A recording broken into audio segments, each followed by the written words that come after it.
প্রিয় বন্ধুরা, আমার ওই যে বাস্তির ছয়টার অনুষ্ঠান আজকে, তো ছয়টার অনুষ্ঠানের জন্য আগে কি অ্যারেঞ্জমেন্ট হয়েছে আগে এটা দেখি। ভাই আসসালামু আলাইকুম। আপনি কি বাবুর্চি? জি জি। আচ্ছা, দি দেখো তো, একটু দেখো তো দি মাংসের ফ্লেভারটা। না মনে হচ্ছে ভালো হবে, মাশাল্লাহ মাশাল্লাহ। আর কি আছে এটার মধ্যে কি দাও? রোস্ট আছে। রোস্ট। মুরগের রোস্ট। এই যে মুরগির রোস্ট হচ্ছে, মাশাল্লাহ। আর এটাতে সবজি না? সবজি। এটাতে সবজি। এই যে সবজি হচ্ছে মাশাল্লাহ, অনেক সুন্দর সবজি।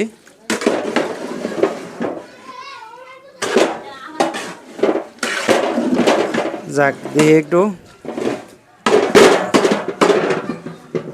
তা আপনি এনে কতগুলা মানুষের অ্যারেঞ্জমেন্ট করছেন? 200। 200 লোক। 200 লোকের অ্যারেঞ্জমেন্ট করছেন। 200 লোকের। আর এখানে বুঝি ভাত না? এখানে ভাত। আচ্ছা, তো আপনি কি এই যে এই মুসলমানের কাজ, এরপরে মনে করেন যে যতগুলা ওই ও যে ভাত কোন বিয়া কোন মুসলমানি কোন জেফত কোন হ্যাঁ, সব কাজে আছি আল্লাহর মত। সর্বোচ্চ কতগুলা মানুষের অ্যারেঞ্জমেন্ট করতে পারেন? হ্যাঁ আমরা 2-4-5 10,000 10,000 পর্যন্ত অ্যারেঞ্জমেন্ট করতে পারেন। আলহামদুলিল্লাহ। যদি বইটই চাই এগুলা সহ সংগ্রহ করে দিতে সব পারেন? সংগ্রহ করে দেবো। করে দেওয়া যাইব। কোনো শখ নেই। তো যাই হোক, বাদ্য তোলের অনেক সুন্দর কাজ জানে। তো যদি আমাদের এলাকাতে ব্রাহ্মণবাড়িয়া জেলার ভিতরে যদি বাবুর্চি লাগে তাহলে নিতে পারবেন।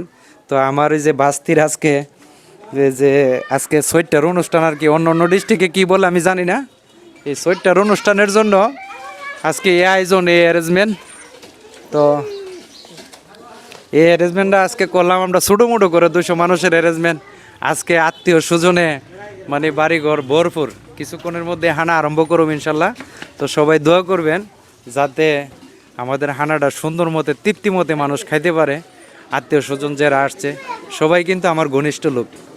আত্মীয় স্বজন যারা আসছে সবাই আমার ঘনিষ্ঠ লোক। তো তো সবাই এটা একটু ভিডিওটা শেয়ার করে দিবেন, সবাইকে দেখার সুযোগ করে দিবেন। আমার পরিবেশ পরিস্থিতি একটু যাতে মানুষের ধারণা হয়। অর্থাৎ মানে কিছুদিন আগে যখন বাচ্চা হয়েছে, দুনিয়াতে প্রথম আসছে, তখন কিন্তু 10 কেজি মিষ্টি বিলাই দিছি মানুষের মাঝে। তো এখন আবার পুনরায় মানে একটা হানার আয়োজন করছি প্রায় 200 মানুষের। তো হানাটা যাতে তৃপ্তি সহ আমার আত্মীয় স্বজন আশেপাশের মানুষগুলা যাতে সুন্দর মতে হাইতে পারে, সবাই একটু দোয়া করবে। আর সবাই ভিডিওটা একটু দয়া করে শেয়ার করে দিবেন, যাতে আমি এই ধরনের ভিডিও প্রায় আপনাদেরকে দিতে পারি এবং অসহায় মানুষের পাশে দাঁড়াইতে পারি, অসহায়দেরকে নিয়ে নিয়ে এই ধরনের ভিডিও করতে পারি। তো সবাই একটু খেয়াল করবেন। তো ধন্যবাদ সবাইকে। আসসালামু আলাইকুম।